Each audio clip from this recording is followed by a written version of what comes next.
Thank you very much. So, hi everyone, my name is Nick Wilson, and someone's going to press the button to change the thing for us. Thank you very much, there we go.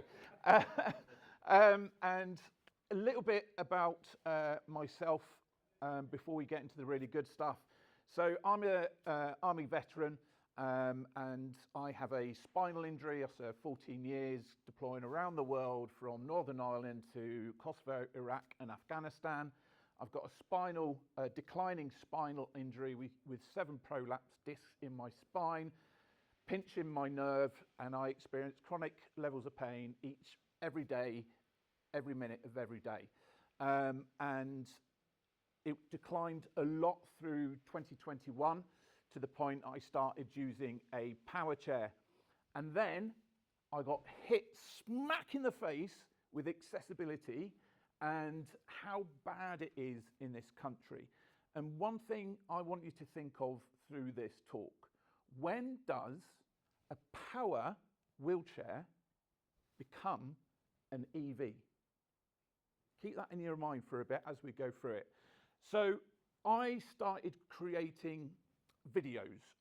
My social profile is Disabled Adventurer, and I started looking around at what activities you could do in a power chair. And yeah, you got wheelchair rugby, wheelchair football, you've got archery, shooting, axe throwing. That was awesome.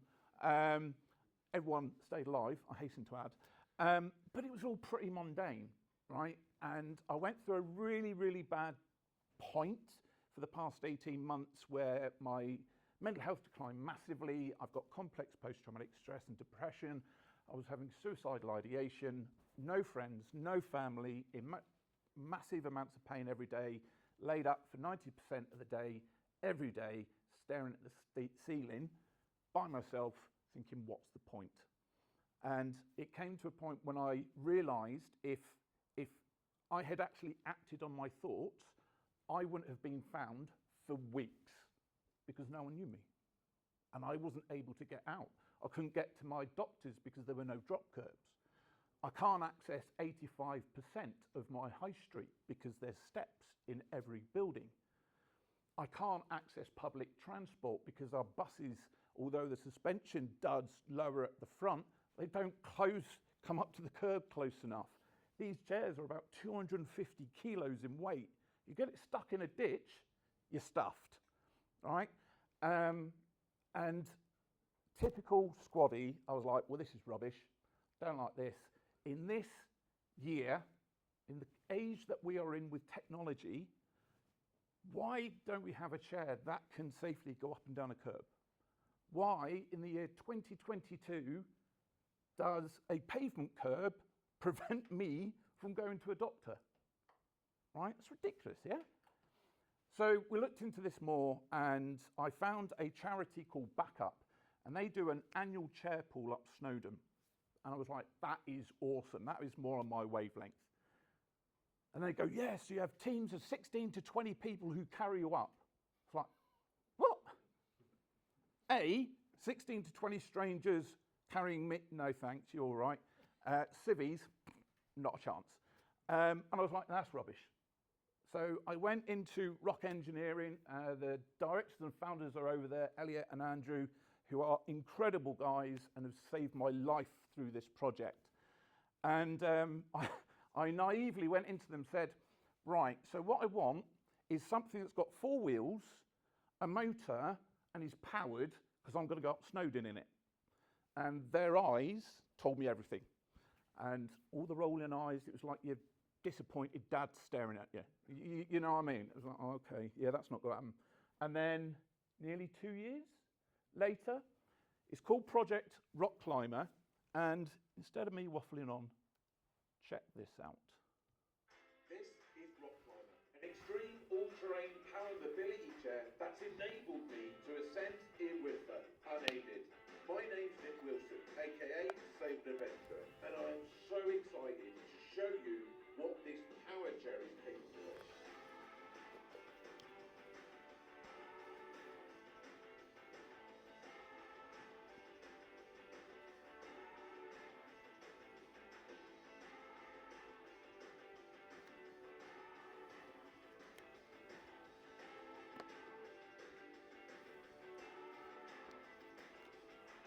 The last time I was up Snowdon was when I was still in the army, the fittest in my life. Now that I'm in a chair, it'll be the first time back up a completely new person. I feel it would be the biggest achievement of my new life.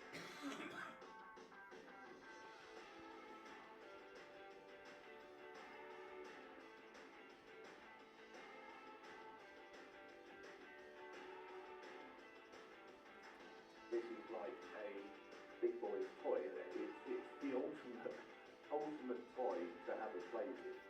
Taking it up, an obstacle that no one has managed to do unaided before.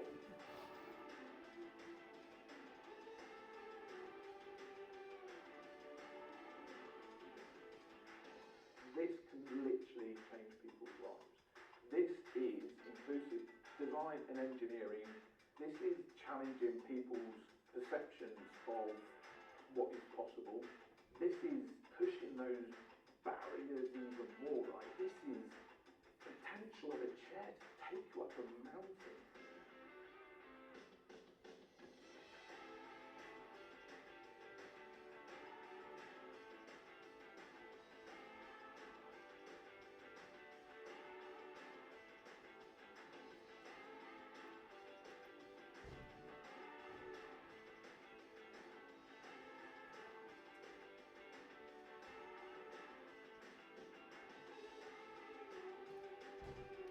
Inclusive design is making the world more accessible for everyone, everywhere.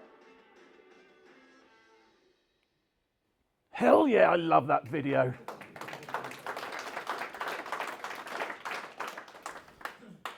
So, we became the first disabled person to go as far as we did unaided.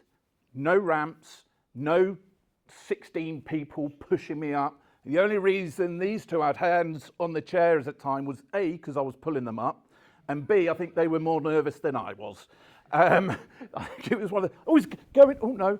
So we were 10 meters away from overcoming the final obstacle, and then we just had a clear path to the summit. Oh, hello, what am I doing, summit?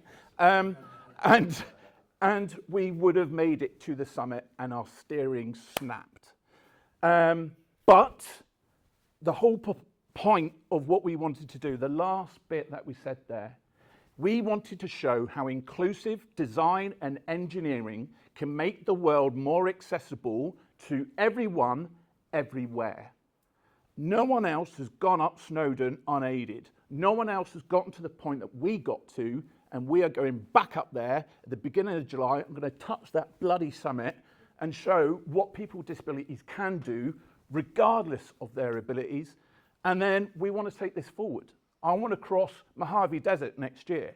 I've got a friend of mine, Isaac Harvey, who's got no arms, very short legs, and he steers his joystick, his power chair with his toes.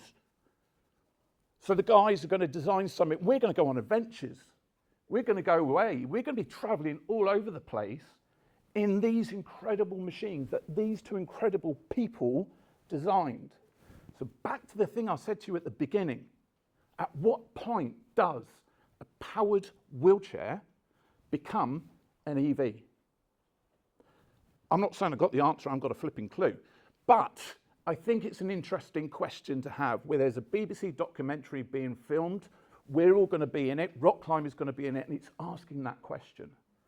The biggest problem with accessibility we have in this country is people don't have access to the right equipment. The lack of equipment, the lack of capable equipment, makes people's lives who require mobility equipment less accessible. This is amazing. It's a £15,000 chair that can't get me up a curb. Where's the sense in that? So, being a wheelchair user is incredibly difficult. They want inclusion, options, opportunities, freedom, and dare I say it, people with disabilities want to have fun. I know, how bad is that? We do, and we can. And we're starting power chair adventuring, you know. And yesterday I was speaking at an Association of Tour and Adventure Suppliers, I think they're called, introducing power chair adventuring to them. You can go and see Rock Climber, it's out there. Please go and have a look at it. Please touch base with these two. Please connect with me on LinkedIn, because to be honest, I'm buggering off to do another talk at National Trust at Kolkabu straight after this.